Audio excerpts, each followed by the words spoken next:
It's Mock Draft Monday, and we're going to break down Keith's new, way too early 2026 NFL mock. We had the New York Jets at number 1 selecting Arch Manning, quarterback out of Texas, and I'm going to tell you why I disagree a little bit with the second overall pick. This and more coming up next.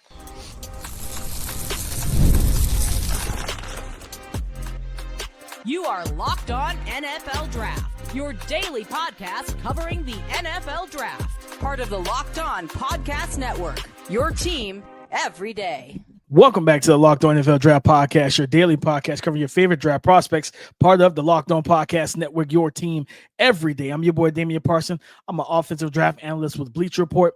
That's my guy, Keith Sanchez. He is the director of scouting with the Draft Network and 2019 national champion with those LSU Tigers. And as always, thank you for making Locked On NFL Draft your first listen today and every day. Shout out for being our everydayers, guys. We're getting into Keith's latest, way too early 2026 NFL mock draft, and we know what time it is. We're going to talk about the favorite picks, the picks that's most interesting, whether that be good or bad, and then those picks that nobody really talked about but maybe slept on. Before we get into that, this episode is brought to you by Monarch Money. Take control of your finances with Monarch Money. Use the code LOCKEDONNFL at monarchmoney.com for 50% off your first year. Looking at your mock, right? We did Bleacher Report's mock last week. And they had, my guys over there had 2 quarterbacks in the top 2, right? Mm-hmm. You had the same thing, but it's different. So you have Arch Manning going to the New York Jets, and Keith, I love that fit simply because this just feels like a Jets move. They have needed a quarterback since Broadway Joe. They haven't had a guy since then. Mark Sanchez has had some solid years and had Chad Pennington a little bit, and they've kind of gone through a carousel, man. And until you get a quarterback, we know that your NFL organization will never be stabilized. Because if you keep trading out quarterbacks, it means you keep trading out GMs. You keep trading out NFL coaching staffs. You got to find stability.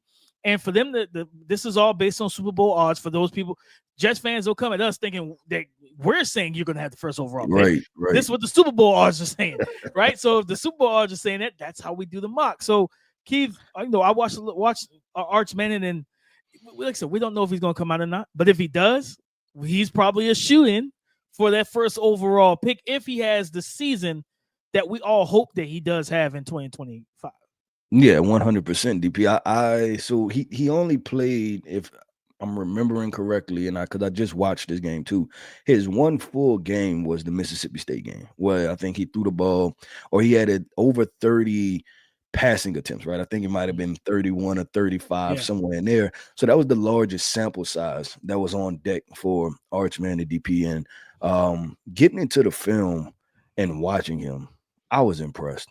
I was thoroughly impressed. If you remove the name off the back of his jersey and his last name is Jones, I'd have been impressed, right? If his last name was Roberts or something else, if his last name was Sanchez, I definitely would have been impressed, right? But I was impressed with what I seen. You're talking about throwing with anticipation, accuracy, standing in the pocket, the mobility, reading the field, throwing in the middle of the field. And I'll go as to far, and I think I said this last time, but DP, I started scratching my head, and I was like, was this guy better than was he better than Quinn last year, right? Would Texas be holding the national championship if Arch Manning was playing? And I was a guy that was vehemently against pulling Quinn, right, in that Georgia game. Mm-hmm. But guess what? Sometimes you gotta admit when you're wrong, and we might have been wrong on that one. I might have been wrong, DP. Keith, but I'm with you. I wanted them to play Arch the whole season, to be completely honest. I wanted to see Arch after the first couple games. I'm like, all right, Quinn, and then you see Arch getting there. I was like, yeah, this offense might look it's gonna look a whole lot different with Arch. DP, and I know we're doing a mock draft, and it's kind of turned into an evaluation part, but we introducing y'all, right? We're introducing y'all to the draft prospects. He's a lot more snappy, right? Mm-hmm. With his process, like it's quick, it's pow, pow, pow, right? Like he goes through it. With Quinn, it felt like real elongated. Yeah, it was elongated. And when you watch him, there's an urgency. There's a progression 1, 2, He plays 3, on time. all out. Like he Yeah. plays on time. And that's crazy because he's a guy that didn't play a whole lot. So for him to be playing on time, and Quinn has all the experience, you would think Quinn will be the guy, how the offense is designed, the RPO stuff, the quick slants, the quick passes, the ball, he gets it out with his mechanics are good. Like, which, I mean, he's a Manning. Like his uncles are Eli and Peyton. Like you better, your mechanics better be right. Like you got two of the best in terms of like big time moments in games, and we've got a Hall of Famer in Peyton, and Eli might get into the Hall of Fame. But I watched him, Keith, and I was like, yeah, and it's just like, was it the UTSA game where he had the scramble for like 60 yards or something like that? He like doubles, like just a 2-step to safety in the alley, made him miss, and just took it the rest of the way. And I'm like, yeah, I'm not saying that, like, especially like you talk about that Georgia game, bringing them in cold when Georgia defense is rolling, right? With that defensive line, it's a little harder for them. And then they had shout out to Kirby. They had a plan. It was like, as soon as they saw him come in, hey, Jalen Walker, you're spying. We're not letting you get free. But it's like, how would that game have looked? Both games. If you just gave him a couple weeks and now he's prepared coming into that game as a starter, he's a better arm talent. Plays better on time. They said snappy is probably the perfect word for it. So yeah, I looked at that and I said, man, like this, I'm excited to see what he's going to look like. Look like next year. Keith, can I jump in? I want to jump in, and I want to. I know we're doing our favorite draft picks. I want to go to number 10, right? And we say this is obviously Super Bowl odds, which I think at this point I kind of disagree. I don't think the Los Angeles Rams are going to finish number 10. But I gave the Rams Garrett Nussmeier. Let's go ahead and get the Nuss bus train going. I like that one a lot, DP, because we know head coach Sean McVay, he's going to get his quarterbacks on a move, right? They're mobile. He likes mobile guys. Doesn't have to be like athletic dual threat guys, right? But guys that can get out the pocket, use their legs a little bit. This is a QB friendly system. He's going to have weapons moving forward with Puka Nacua. Then they drafted Terrence Ferguson right out of Oregon. They're going to have 2 good running backs in Kyron Williams, and I believe they drafted Jarquez Hunter also. So they'll have a run game, decent offensive line, good defense. This is a good transition piece, right in this spot, because the Los Angeles Rams, and people could say whatever they wanted about Les Snead in the past, but he's won a Super Bowl and he sustained success. Point blank, period. He has been successful as a GM, and I think if he really wants to put the cherry on top, if they're picking top 10, which I don't think they will be, but based on the Super Bowl odds, they picking top 10 and they walk away here with Garrett Nussmeier, he's going to be able to have a mic drop moment, because there's going to be another rendition of the Los Angeles Rams, and that's going to be led by Garrett Nussmeier, who's a former NFL coach son. Just all of those that were not even former. His dad is still coaching the NFL, and just getting the job done. He has the right pedigree. And Keith, to your last point, that's why I was going to bring up at 3. I'm like, I know Tyler Shuck was a 2nd-round pick, but we've seen teams move off of 1st-round picks a year later. That's true. For Nussmeier to be coaching the Saints, and they're sitting there with a top 5 pick, and this son, like, listen, he's in the ear of Kellen Moore. Like, I know you wanted to draft Tyler. Listen, we need to get a guy. We need to get our guy. It's my guy. Let's go ahead and get my son into this seat. I think that would be a very interesting storyline. Because, what was it? It was last year, right, where the Colts, after the 2023 season, the Colts and Gardner Minshew played themselves out of the storyline of getting Marvin Harrison Jr. the same place as dad played, right? Well, this is a storyline that absolutely could potentially play out, where the Saints have a top 5 pick in the 2026 NFL draft. Garrett Nussmeier is sitting there, and you're like, do we move on from Tyler Shuck? Like, do we go get our coach's son, who we know, especially if Nussmeier has the year that I'm expecting him to have? Like, the main thing with him is just decision making, like cut down on the turnover worthy plays. I know some people aren't wild by the arm talent, but his accuracy, his anticipation, the ball placement when he's on, like, he can be a high level thrower at the NFL level. And then you bring in some of the weapons they brought in. I absolutely love the fact they added more weapons to this offense. You get Harold Perkins back on defense. The defense looks to try and take that next step forward. Yeah, I think it will be a real conversation, because it depends on how Tyler Shuck plays. If they have the 3rd overall pick because the defense was terrible and they just couldn't, sustain leads and things of that nature, but Tyler Shuck played well, okay, cool. I'm good with it. But if Tyler Shuck plays bad and you reach for him in the first place, there's going to be a lot of fans saying, listen, go get Nussmeier with that top 3 pick. But Keith, we got to get into those interesting picks, man. We got to talk about those interesting picks. We got to talk about that. So coming up next, this is what we're going to do, man. We're going to go through my 2026 way too early NFL mock draft, and we're going to pull out those most interesting picks. They may be head scratches. They may get you to turn your head a little bit, squint your eye, and you say, you know what, that's interesting. But we're going to unveil and talk about those picks coming up next. Ever check your bank account and wonder, where did all my money go? Between dining out, online shopping, and entertainment, it's easy to lose track. That's where Monarch Money comes in, your personal CFO, giving you full visibility and control over your finances. Monarch Money isn't just a budgeting app. It's a complete financial command center. You can track all your accounts, investments, and spending all in one place. So you stop just managing your money and you start building wealth. When I started using Monarch, I just realized how much I was spending on food delivery and purchases. Now I budget smarter and save more. Take control of your finances with Monarch Money. Use the code LOCKEDONNFL at monarchmoney.com for 50% off your first year. That's monarchmoney.com with the code LOCKEDONNFL for half off your first year. Most interesting picks from Keith's way too early 2026 NFL mock draft. Keith, I don't go far. I'm still in the top 10. We did this last time. We were stuck in the top 10 for a while. But it's just the joy of seeing new names. All these new names. You got new conversations.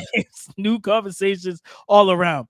The Cleveland Browns, who we know are projected to have 2 top 10 picks. Keith at number 2, Nico Iamaleava, quarterback that used to be at Tennessee, left because of NIL supposedly, and then he goes and joins UCLA, and I believe UCLA's quarterback went and joined Tennessee. It was such a weird it was interesting. Like just swapping quarterbacks in the offseason and everything. Keith, to me, seeing him at 2 tells me he took a massive leap as a passer. I think physically, this dude has the tools that would probably make a team with the first overall pick. I'd rather have him than Arch, right? He's taller. I think he's like 6'5", 6'6", somewhere in there. It's kind of a leaner build, but he runs hard. Even though he's smaller, like it's kind of that Jaden Daniels thing where it's like, well, he doesn't get hurt though. Like even though he's skinnier or leaner, this is a guy that, and he runs with some power too. Like he'll lower the shoulder and finish runs. But he's got immense arm talent, like the ability that phrase of like throwing the ball through a brick wall and he can make every throw, all the cliches about arm talent. Nico has that. The problem is Nico is a 1-speed pitcher right now. I need Nico to give me a changeup, a slider. I need something else. I think if he can, because there were plays, because Dante Thornton Jr. was a guy I'm super high on, out of this class. And I remember watching the Bama game when I was studying him and I was working on his report during the season. And there was a rep where they were 1-on-1, cover 0, and he just glides past the corner. I was like, Jesus Christ, like that 4-3 is real. And then Nico overthrew him. And I'm like, Nico, you can't do this. Like these are the type of throws you got to make. And it's because he throws everything hard. It's 100-mile-per-hour fastball. If he starts to change it up, learns how to just deviate and pull some of the air, pull a string on the ball and give me some more touch throws, some feathery throws, I think he is number 1 overall type of talent. But if he's at 2, I think that speaks to, okay, he took that massive leap with UCLA and then he said, screw it, I'm not coming back for will it be a senior year. I'm going to just go ahead and strike while the iron is hot. Physically gifted, I need to see more. I need to see a big leap from him for him to go top 5 for me. Yeah, no, I agree with that. And when you initially cut the film on, especially with that Tennessee offense, right, where the wide receivers are literally outside of the numbers, there's a lot to try to evaluate. But you continue to say it, it's the arm talent. And I'll say this, probably a 4-5 athlete too, because he can run. Yeah, he can run. But I'll tell you this, DP, I'm still kind of confused, right, of what we're going to do with the guys with the strong arms that can run. I don't know if they first round picks and top 10 picks or if they third or fourth round picks. These guys got to show up. They got to start showing us a little bit more from the accuracy stand. I feel like the NFL is almost cleansing its palate in the sense like they still because at the end of the day, when you look at the top quarterbacks, the only true top quarterback that's not an elite tool guy is Joe Burrow, right? Because he plays so much more from the neck up and everything like that. Then because you look at Mahomes, elite tools, Allen, elite tools, Herbert, elite tools, Lamar, elite tools. Like a lot of these guys, Jalen Hurts is another guy that doesn't have the elite tools, but he's a really good quarterback because he gives you best of both worlds. He can throw and he can run. You know what I mean? He can carry the run game if he needs to. So like it's hard to figure out how the NFL feels, but it feels like they're kind of rinsing their mouth out, washing the palate, like, okay, you can't just be super raw. And if you are, we're probably not going to take you top 10. We're going to get you and let you sit behind veterans, which, to be completely honest, that's how you should have done in the first place, right? So, and Keith, I remember watching Nico, and I came up with if he stays what he is right now, you know what he reminds me of? Colin Kaepernick. He reminds me a ton of Cap. That straight line, explosive runner with the big arm, can throw it through a brick wall, make those super tight window throws. His Cap was really good at that. But it was like, all right, layer the ball, throw it with anticipation and accuracy where you can't just throw it hard. Yeah, that's when like you start to see some of the issues with Cap. And when you kind of like put him in the pocket and kept him in the pocket. So it's going to be interesting, Keith, because with Nico, Lenoir Sellers, we got my guy from Arkansas, Taylor Green. Like this draft got some mobile quarterbacks with the tools. It's going to be a lot of fun to see how these guys progress and take a step forward, Keith. But I also look at 8, that Zachariah Branch. I have not, crazy enough, I forgot all about this kid. You know what I mean? And then I realized he was at Georgia, and I was like, oh, yeah, they're about to feed him the ball this year. Oh, yeah, he electric DP. And I that was the same thing for me because as I was putting it together, and I was like, oh, wait. You forgot about Zachariah Branch. Like he's gonna be a dude, and he's not talked about right now. And I'm maybe because USC was kind of out of sight, out of mind, right? So he's not top of mind, but you can best believe him being at Georgia, and whoever's gonna be quarterback for Georgia, right? Because since Carson Beck is not there anymore, they're gonna find a way to get him the ball easy. The only thing I ask Kirby Smart is get my guy Oscar Delp the ball too, right? Let's get Oscar Delp the football too. But I'm with you. If they're able to walk away with Zachariah Branch in this situation, I think you're talking about now you're turning the guard to having an electric wide receiver core. And now you have an injection of youth overall for a good situation. 100%, Kid. I'm gonna tell you another one that caught my eye too. It was pick 11, Jordan Tyson. Another name, like people, for those who don't know, wide receiver from Arizona State. If he wasn't hurt, they'd probably beat Texas. Like I'm just gonna tell you right now, they probably beat Texas if he wasn't hurt. They nearly lost to Texas without him. If he's in that game, Sam Levitt, the young quarterback from Arizona State, has a whole lot better of a game passing the ball. Cam Scatterbull carried that offense, but man, if they had Jordan Tyson, got speed, explosiveness, he good route runner as well. This is a guy, Keith, that people probably, if anybody that looked at the mock, probably saw him and Patriots fans like, wait a minute, we're taking who? Like, I don't know nothing about that guy. Get familiar with him. He's a dude. He's a baller. I promise you, Texas with the praying hands, like, man, I'm happy Jordan Tyson didn't play today. Because if he played, that game probably ends a whole different way. And DP, I'll say this, that with him having the same quarterback, being in the same system, didn't transfer, I feel like you could expect some of the same numbers, right? Like they should pick up right where they left off from last year as far as from a production standpoint. So I really like that one. The other one, DP, the Dallas Cowboys didn't take running backs early. And so I was like, you know what? I think they have a good kind of wide receiver by committee, running back by committee situation right now, especially with the Jaden Blue, Phil Maffa injection, plus what they already signed. I think Javonte Williams from the Broncos. But I think they're still going to leave here and be like, okay, we still need a dude, right? And I like Nicholas Singleton. And I think he's going to be the running back that emerges as RB1. I know there's a lot of talk about the Notre Dame running back, I believe, Jeremiah Love. I watched him. I like him, DP. I don't know how you feel about him, but I still want to kind of lean a little bit more Nicholas Singleton in this situation. Yeah, I like him too. There's some stuff I need to see improve on from Jeremiah.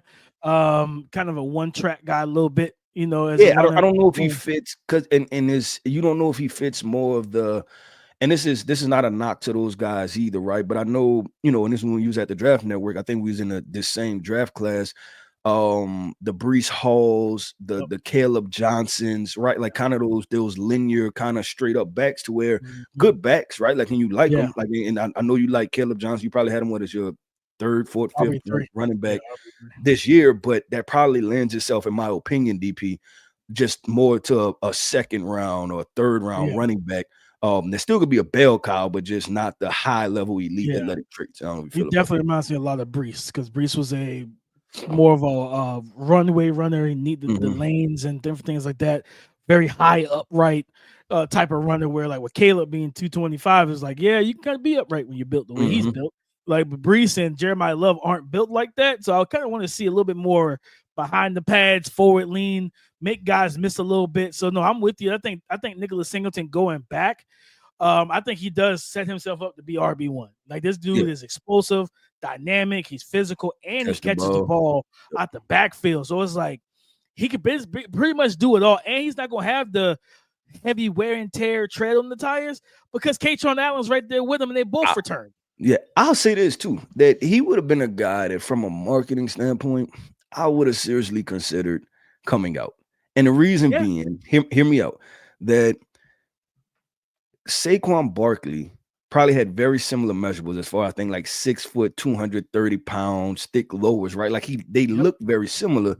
And so I would have kind of played off of the could I be the next Saquon Barkley thing, right? Like I would have played off of the Micah Parsons, 100%. I would have thought about coming out, because I'm like, this is a very interesting dynamic. Saquon Barkley is the man in the NFL, and if I could get people to start drawing comps to that, I could potentially slide into the first round. I just need him to get with a track coach, Keith. His running style drives me nuts. It's like he stomps the yard like Isaiah Pacheco, and I'm like, because Isaiah Pacheco ran a 4.3 at the combine. And then you watch him and you're like, how are you getting caught from behind in the NFL? It's because he doesn't stride. It's like a bunch of short, choppy stomps, not even steps, stomps. I want to see Nicholas Singleton use that stride and get with a running coach, get his form down, pack a little bit more. But yeah, man, he's my RB1 heading into the 2025 college football season. I'm excited to see what he does. Him, Drew Allen, Kaytron Allen. Looking forward to it. Yep, let's do this, DP. We have one last segment, right? And what we're talking about, underrated picks, right? And I'm telling you, DP, I'm gonna go ahead and give a hint out. I'm going with another quarterback. We're gonna talk about it. So one of my most underrated picks will be a quarterback. We're gonna talk about that coming up next.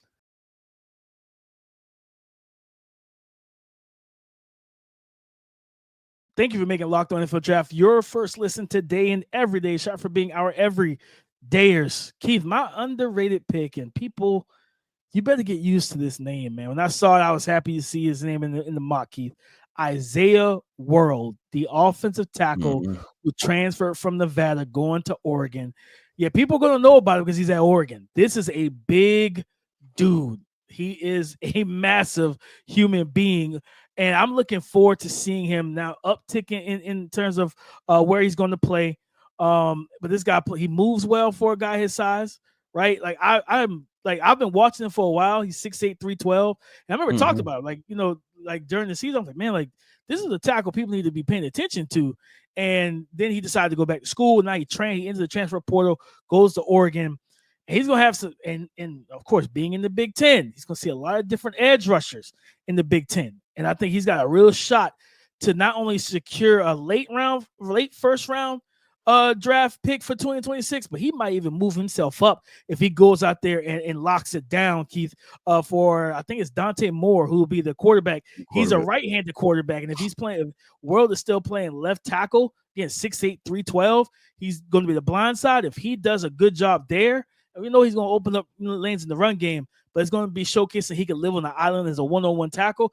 I was happy to see him in this mock. You had him going to the Detroit Lions, and I'm like, yep, that's a Lions pick. Like, that is 100% a Lions pick. And then you pair him with long-term Penei Sewell, Taylor Decker. You either its contract not extends, but expires, or you can move off of him, trade him, whatever you want to do, and move that young man into the starting lineup. But I love that. That's one of the most underrated picks of this way too early mock. He's seeing Isaiah World, 6'8", 312, offensive tackle from Nevada that went on to Oregon, going to the Detroit Lions.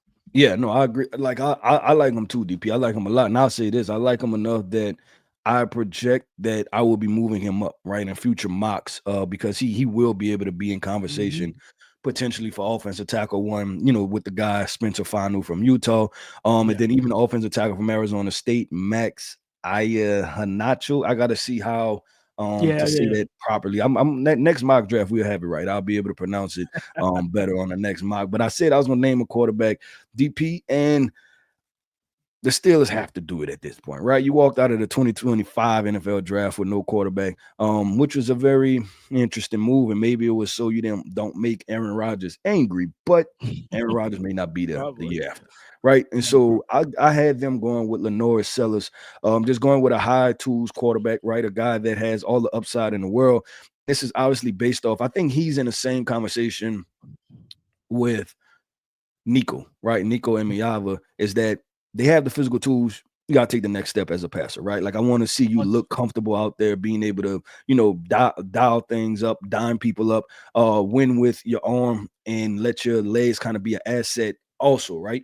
And I think that him being there, it potentially gives him a QB of the future. And I think I'm still in on Will Howard. I'm not backing down. He was Yeah. drafted in the 6th round. That's okay. I think this is just gonna make for a great story in about 2-3 years. Mhm. I just think that they're going to want to draft a quarterback, and it's going to be a competitive battle. And I think it's going to make both of those guys better at the end of the day. But the Steelers can't leave out of there once again, I think, with no quarterback, especially if Will Howard doesn't play. Right, Yeah. if because Aaron Rodgers is playing the whole season, you still wouldn't 100% know what you have in Will Howard. So then you have the next year, you're kind of sitting there, Will Howard and Mason Rudolph once again. So we'll see how Yeah. that plays out. But just projecting him, I could see the Steelers going in on Lenoir Sellers. Yeah, and I think Keith, if if their coaching staff doesn't, no changes, if Mike Tomlin returns and Arthur Smith returns, he's the perfect fit for that offense. That Mhm. pistol, like there's so much of influx. Like I said, go back to Arthur Smith's time with Marcus Mariota and Desmond Ridder in Atlanta. A lot of pistol QB runs, shot plays off of that, getting the running game going. So you're talking about in the backfield of Lenoir Sellers and Caleb Johnson is so intriguing because now you got two legit problems in terms of, all right, we got to keep the backside in off the QB zone read. He's got to play Lenoir's because Lenoir's is explosive runner. And then Caleb Johnson's the big physical guy that works between the tackles, works the zone game, things of that nature. So, and I think you remember when Malik Willis came out, there were reports that Mike Tomlin liked Malik Willis's ceiling. He liked the Mhm. Yep. potential of Malik Willis. And then, but they allowed, I think it was Kevin Colbert was the GM. He was retiring and they wanted to do the same thing the Ravens did with Let him Ozzie. make He said, the okay, last selection. let you Yep. make the last. And he took Kenny Pickett in round 1. And he's like, yep, I see why you're retiring. Like, this was a good draft. Like, it makes sense, to make those decisions. So I think that he could, if you're looking at Mike Tomlin, they just traded away George Pickens. He's making his imprint on the roster a little more. Mike Tomlin might get to say so. Said, "Nah, I want this type of quarterback." He's watched dealing with Lamar Jackson twice a year. He knows how much of a headache that is, and knows that, man, if you play Josh Allen, you know what you have to deal with, right? I got to be able to get a guy that could be a difference maker. Lenoir Sellers gives you a guy like that, Keith, and I'll finish it off, man. Because again, like this pick. Here's what I'm gonna go to. Keith, if I in the perfect world, I would flip 28 and 30. And what I mean by that is I would put Nick 28. Anderson to the Baltimore Ravens. And the reason why is because, man, Lamar Jackson needs that true outside receiver. No, they Nick do. And Anderson, I'll tell you, I was close to doing it. It was just, I guess, at this point in the process, they right? It's haven't like done it. who has more proven reps? You know what I'm saying? And that's why I kind of went with that situation. But I Oh, agree. listen, I love Antonio. I love Antonio Wood. I'm talking about 3 years I now. think, and listen, but with Nick Anderson, DP, with the size and athleticism, and looking at the rest of this wide receiver class, with them not being very big guys, Nick can push himself if he has a good year, which I figure he will, right? With Garrett Nussmeier and his offense running it back. There's a guy you can start talking about top 15, top 20. I wouldn't be surprised. And I don't know about you, but I feel like he can run, right? And I had Nick Anderson going to the Buffalo Bills. I look at him and I look at That's a Keon great Coleman. pick, by the way. Yeah, a little bit bigger, and he's probably a little bit faster. So Yeah, for sure. you're getting some dynamic stuff at the wide receiver position. But I agree with you. If I could swap them, and it might happen during the season. We'll see how they go.